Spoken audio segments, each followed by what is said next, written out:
બેનાટટ નામનું એક નગર હતું. ત્યાં એક છોકરો હતો, તેનું નામ અભય. તે ખૂબ જ ચાલાક હતો, ખૂબ જ હોશિયાર, ભણવામાં કે રમવામાં બધે હોશિયાર.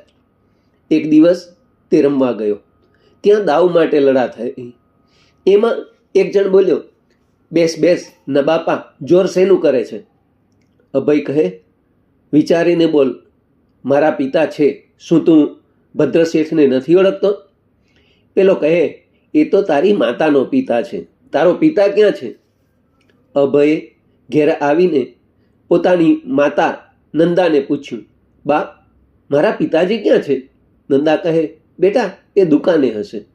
અભય કહે, એ તો તારા પિતા છે, પણ મારા પિતા ક્યાં? આ સાંભળીને નંદા ગળગળી બની ગઈ. શું મા દીકરાના એક જ પિતા હોઈ શકે ખરા? આંખમાં આંસુ લાવીને કહેવા લાગી, સાંભળ ભાઈ, એક મુસાફર આવ્યો હતો, ખૂબ રૂપાળો હતો, ખૂબ ગુણવાન, ખૂબ ચાલાક, એટલે પિતાએ તેની સાથે મારા લગ્ન કર્યા.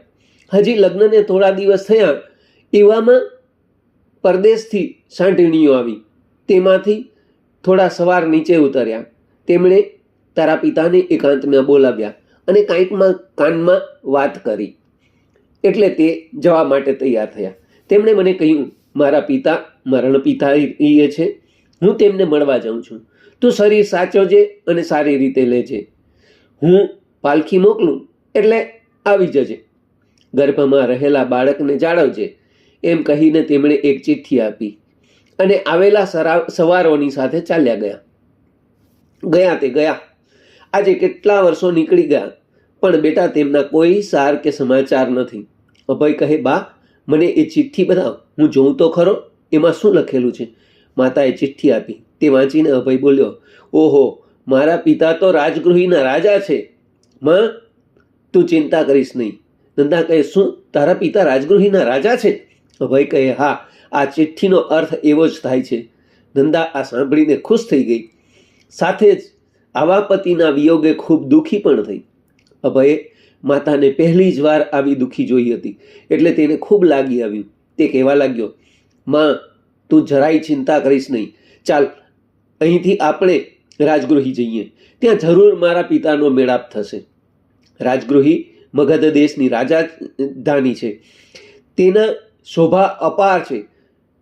શું તેના મહેલો, શું તેના ચોકો, જાણે બીજી ઇન્દ્રપુરી જ જોઈ લો. અભય અને નંદા રાજગૃહીને પાદર આવ્યા. એક મોટા માણસને ઘેર ઉતારો કર્યો. પછી અભય ચાલ્યો શહેરની શોભા જોવા. ત્યાં ચોકમાં લોકોનું મોટું ટોળું જોયું. તેણે ટોળામાં આવીને એક ઘરડા ડોસાને પૂછ્યું, કેમ કાકા, આ ટોળું કેમ ભેગું થયું છે? પેલો ડોસો કહે, મહારાજા શ્રેણિકે બુદ્ધિની પરીક્ષા ગોઠવી છે. વાત એવી બની કે મહારાજા શ્રેણિકને 499 પ્રધાનો છે, પણ કોઈક વડાપ્રધાનની જગ્યા લેવો એવો કોઈ નથી. એ જગ્યાએ તો બુદ્ધિના ભંડાર જેવો માણસ જ જોઈએ. એટલે એવા માણસની શોધ કરવા ખાલી કૂવામાં એક વીંટી નાખી છે અને જાહેર કર્યું છે કે જે માણસ કાંઠે ઊભો રહીને કૂવામાંથી એ વીંટી કાઢશે તેને વડાપ્રધાન બનાવીશ. આ સાંભળીને અભય ટોળામાં બેઠો અને માણસોને કહેવા લાગ્યો, અરે ભાઈઓ, તમે બધા ચિંતામાં કેમ પડ્યા છો? કૂવામાંથી વીંટી લેવા એમાં કાંઈ મુશ્કેલી નથી. માણસો કહે, ભાઈ, આ રમત ના હોય, આમાં તો ભલભલા બુદ્ધિશાળીની પણ બુદ્ધિ ચાલતી નથી. અભય કહે, મારે મન તો આ રમત જ છે, પણ મારા જેવો પરદેશી આ વીંટી લઈ શકે ખરો? માણસો કહે, એમાં શું? અભય કૂવા આગળ આવ્યો. એણે તાજું છાણ મંગાવીને બરાબર વીંટી ઉપર નાખ્યું. પછી એક ઘાસનો પૂડો મંગાવી તેને સળગાવ્યો અને બરાબર છાણ ઉપર ફેંક્યો. ઘાસના તાપથી છાણ સુકાઈ ગયું અને વીંટાઈ તેમાં ચોંટાઈ ગઈ. પછી પાસેના એક પાણી ભરેલા કૂવામાંથી પાણી આ કૂવામાં, ખાલી કૂવામાં ભરવા માંડ્યું. પાણી કૂવાના કાંઠે આવતા છાણ પણ તરતું તરતું ઉપર આવ્યું અને અભયે તેને લઈ લીધું અને વીંટી અંદરથી કાઢી લીધી. બધા બોલી ઉઠ્યા, ધન્ય છે અભયની બુદ્ધિને. રાજ દરબારે વાત પહોંચી. હાથીએ ચડીને રાજાજી આવ્યા. રાજાએ ઓળખાણ પૂછી. અભયે બધી વાત વિસ્તારથી કહી. રાજાજી તો દોડતા નંદી નંદા પાસે જઈને માફી માંગી. પોતાના વહાલા પુત્રને ભેટી પડ્યા. પુત્ર તથા પત્નીને લઈને રાજા પાછા ફર્યા. ગાજતે વાજતે નંદાને ગામમાં લાવ્યા. પછી નંદાને પટરાણી બનાવી અને અભયને વડોપ્રધાન બનાવ્યો. જ્યાં અભય જેવા બુદ્ધિશાળી પ્રધાન હોય ત્યાં શેનું દુઃખ રહે? રાજા શ્રેણિકને કોઈ પણ મુશ્કેલી આવે કે અભય તૈયાર જ હોય. પોતાની બુદ્ધિથી જરૂર તે મુશ્કેલી દૂર કરે. એક વખત રાજા શ્રેણિક ચિંતામાં બેઠા છે. ત્યાં અભયકુમાર આવ્યા. તેમણે પૂછ્યું, પિતાજી કેમ ચિંતામાં છો? શ્રેણિક કહે, વૈશાલીના ચેડા રાજાએ મારું અપમાન કર્યું છે. તેને 2 સુંદર કન્યાઓ છે. તેમાંથી એક કન્યાનું મેં માંગુ કર્યું એટલે તે બોલ્યા, તમારું કુળ મારાથી હલકું છે, માટે કુંવરી નહીં મળે. હવે તો એ કુંવરી લાવ્યા વિના મને ચેન ના પડે. અભય કહે, ઓહો, એમાં શું મોટી વાત છે? 6 મહિનાની અંદર એ કુંવરી આપોઆપ તમને સામેથી પગલે પરિણામ આવશે. પિતાજી ચિંતા ના કરો. અભય ઘેર આવીને ચિતારાઓને બોલાવ્યા અને તેમને કહ્યું, મહારાજા શ્રેણિકની સુંદર છબી તૈયાર કરો. તમારી બધી કળા એમાં વાપરજો. ચિતારાઓએ રાત દિવસ મહેનત કરીને સુંદર છબી તૈયાર કરી. અભય તેમને ખૂબ ધન આપી રાજા કર્યા. અભયકુમાર એ છબી લઈને વૈશાલી ચાલ્યો. ત્યાં ધન શેઠ નામે વેપારી બન્યો અને રાજમહેલ પાસે દુકાન નાખી. તેની દુકાને જાત જાતના અત્તર વેચાય, જાત જાતની બીજી વસ્તુઓ પણ વેચાય. શું ધન શેઠની મીઠી વાણી! માલ લેવા ઘરાક આવે તે ખુશ ખુશ થઈ જાય. વળી ભાવ સસ્તો અને માલ સારો એટલે દુકાન થોડાક વખતમાં જામી ગઈ. હવે રાજમહેલની દાસીઓ પણ તેની ગ્રાહક બની. જ્યારે દાસીઓ વસ્તુ લાવવા આવે ત્યારે ધનશેઠ પેલી છબીની પૂજા કરે. એક વખત એક દાસીએ પૂછ્યું, ધનશેઠ કોની પૂજા કરો છો? અમારા દેવની. દાસી કહે, એમનું નામ શું? ધનશેઠ કહે, શ્રેણિક. દાસી કહે, બધા દેવના નામ સાંભળ્યા છે પણ એમાં કોઈ શ્રેણિક નામના દેવ નથી. આ દેવ તો કોઈ નવા જ લાગે છે. ધનશેઠ કહે, હા, તમારા મહેલની સ્ત્રીઓ માટે મગધ દેશના મહારાજા શ્રેણિક નવા જ દેવ છે. દાસી કહે, શું મહારાજ શ્રેણિક આટલા બધા રૂપવાન છે? આવું રૂપ તો મેં કોઈ દિવસ જોયું નથી. એમ કહી તે ચાલી ગઈ. તે દાસીએ આવીને ચેટક રાજાની પુત્રી સુજ્યેષ્ઠાને વાત કરી. સુજ્યેષ્ઠાને એ છબી જોવાનું મન થયું. એણે છબી મંગાવીને જોઈ અને શ્રેણિક ઉપર તે મોહિત થઈ. તેણે ધનશેઠને કેવડાવ્યું, કોઈ પણ ઉપાયે મારા લગ્ન શ્રેણિક સાથે થાય એવા ઉપાય કરો. અભયકુમારે શહેર બહારથી અંતઃપુર સુધી એક ભોંયરું ખોલાવ્યું અને એક રથ તૈયાર કરાવ્યો. યોગ્ય સમયે રાજા શ્રેણિક ત્યાં આવ્યા અને રથમાં બેઠેલી ચેતક રાજાની પુત્રીને લઈ ગયા. પરંતુ તે સુજ્યેષ્ઠાને બદલે ચેલણા હતી. એક વખત રાજાજીના બાગમાં ચોરી થઈ.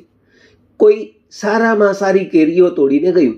રાજા કહે, અભય, આનો ચોર જલ્દીથી પકડી લાવ. રાજાના બાગમાં ચોરી કરે એ ચોર કેવો? અભય કહે, જેવી આજ્ઞા. અભય વેશ બદલીને ફરવા લાગ્યો. એક વખત ફરતા ફરતા તે રોકોની ટોળા આગળ આવ્યો. સૌ એક આશ્ચર્યની વાત કહે. ત્યાં બધાએ આગ્રહ કર્યો કે સહુ એક વાત માંડો. વારો આવતા અભયે વાત માંડી. એક કન્યા હતી. તેણે માડીને વચન આપ્યું કે હું ગમે ત્યાં પરણીશ પણ પહેલી રાતે તને મળીશ. થોડા વખત પછી તે કન્યા પરણી એટલે માડીને ત્યાં જવા પતિની આજ્ઞા માંગી. પતિએ પોતાની દાહી પત્નીનું બોલ્યું પડાય તે માટે રજા આપી. સ્ત્રી ચાલી માળિયાને મળવા. રસ્તામાં ચોર મળ્યા.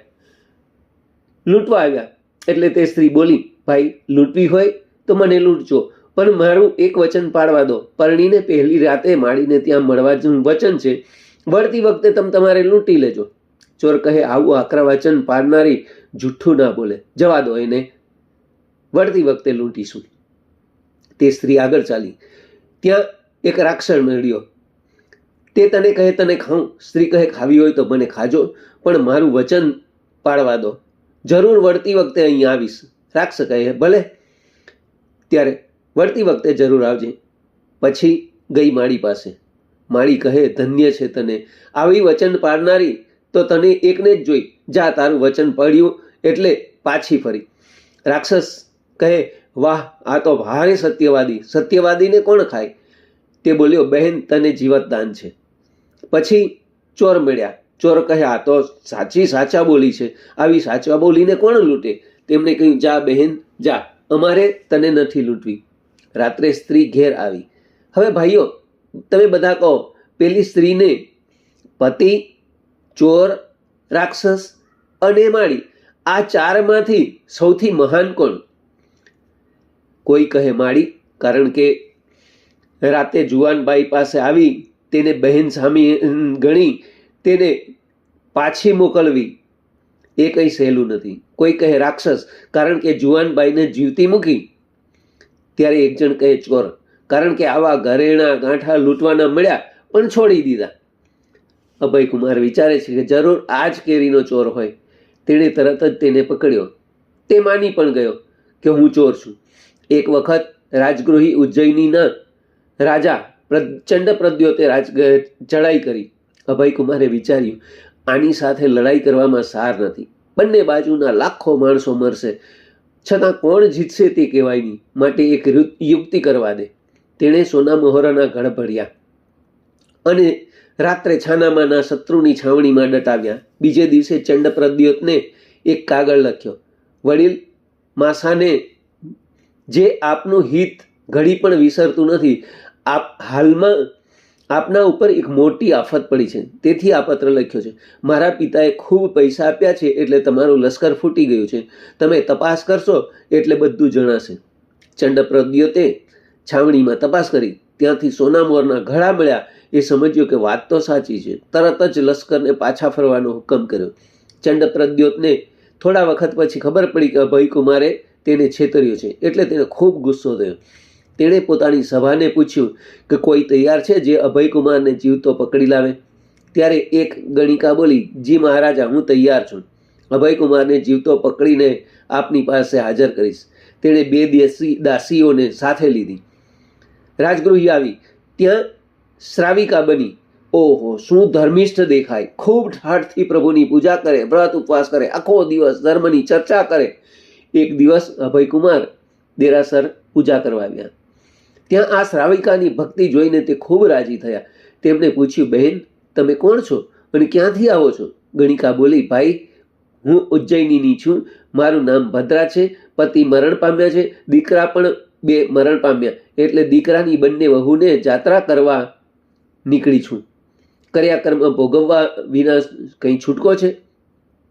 અભય કહે, બેન તો આજે જમવાનું મારે ત્યાં જ લાગજો. ભદ્રા કહે, આજે તો અમારે ઉપવાસ છે. અભય કહે, તો પારણું અમારે ત્યાં કરજો.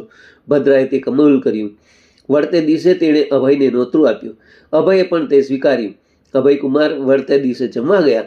ત્યાં ખૂબ પ્રેમથી શ્રાવિકાએ જમાડ્યા, પરંતુ જમણમાં ઘેનની દવા નાખી, એટલે અભયકુમારને ઘેન ચડ્યું. તે વખતે પેલી ધુતારી શ્રાવિકાએ તેને દોરડાથી બાંધી લીધો અને રથમાં નાખ્યો. થોડો વખત પછી અભયકુમારનું ઘેન ઉતરી ગયું. તે જુએ છે તો પોતે કેદીની હાલતમાં. તે તરત સમજી ગયો કે ધર્મનો ઢોંગ કરીને આ ધુતારીએ મને છેતર્યો છે. પેલી ગણિકા ઉજ્જૈની આવી અભયકુમારને ચંડપ્રદ્યોત આગળ રજૂ કર્યો. ચંડપ્રદ્યોતે તેને કેદમાં પૂર્યો. પ્રદ્યોત રાજાને અનલગીરી નામનો સુંદર હાથી હતો. એક વખત તે ગાંડો થયો. પ્રદ્યોત રાજાએ ઘણા ઉપાય કર્યા, પરંતુ હાથી વશ થાય નહીં. હવે શું કરવું? વિચાર કરતા પ્રદ્યોતને અભયકુમાર યાદ આવ્યો. એટલે તેણે અભયકુમારને બોલાવીને કહ્યું, અનલગીરીને વશ કરવાનો કોઈ ઉપાય બતાવો. અભય કહે, ઉદયન નામનો એક રાજા આપને ત્યાં કેદી છે. એની ગાયન વિદ્યા અજબ છે. તેની પાસે ગાયન કરાવો તો હાથી વશ થઈ જશે. રાજાએ તેમ કર્યું એટલે હાથી વશ થયો.